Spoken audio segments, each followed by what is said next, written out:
Hello friends welcome to Savitri cooking YouTube channel. ಇವತ್ತು ನಾನು ನಿಮಗೆ ಹೇಳ್ಕೊಡೋಕೆ ಹೊರಟಿರೋದು ಕೆಂಪು ಚಟ್ನಿ। ಅದಕ್ಕೆ ಬೇಕಾಗಿರೋ ಇಂಗ್ರೀಡಿಯೆಂಟ್ಸ್ ಬ್ಯಾಡಗಿ ಮೆಣಸಿನಕಾಯಿ 10, ಗುಂಟೂರು ಮೆಣಸಿನಕಾಯಿ 6, ಅರ್ಧ ಗಂಟೆ ಮುಂಚೆನೇ ಬಿಸಿನೀರಲ್ಲಿ ನೆನೆಸಿಟ್ಕೊಂಡಿದ್ದೀನಿ। ಉರ್ಗಡ್ಲೆ 2 ಟೇಬಲ್ ಸ್ಪೂನ್, ಹುಣಸೆಹಣ್ಣು ಸ್ವಲ್ಪ, ಜೀರಿಗೆ 1 ಟೀ ಸ್ಪೂನ್, ಉಪ್ಪು 1 ಟೀ ಸ್ಪೂನ್, ಎಣ್ಣೆ 4 ಟೇಬಲ್ ಸ್ಪೂನ್, ಬೆಳ್ಳುಳ್ಳಿ 1 ಬಲ್ಬು, ಈರುಳ್ಳಿ 2, ನೀರು 3 ಟೇಬಲ್ ಸ್ಪೂನ್। ಪ್ಯಾನ್ ಕಾಯ್ದ ಮೇಲೆ ಎಣ್ಣೆ ಹಾಕ್ಕೊತಾ ಇದ್ದೀನಿ।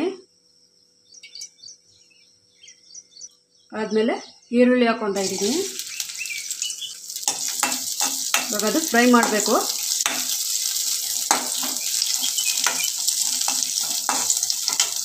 ನೆಕ್ಸ್ಟು ಬೆಳ್ಳುಳ್ಳಿ ಹಾಕ್ಕೊತಾ ಇದ್ದೀನಿ। ನೆಕ್ಸ್ಟು ಜೀರಿಗೆ ನೀಟಾಗಿ ಫ್ರೈ ಆಗಬೇಕು ಅದು।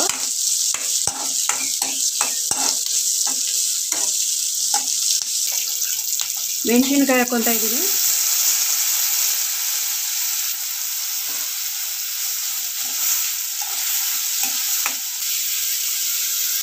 ಇದಾಗಿದೆ, ಇವಾಗ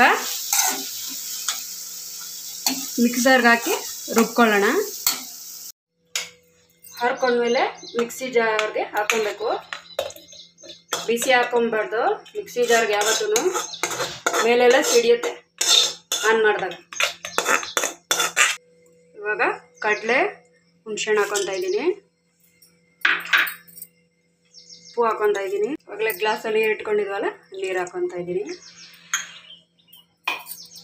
ಫೈನ್ ಪೇಸ್ಟ್ ಆಗೋವರೆಗೂ ರುಬ್ಬೇಕು।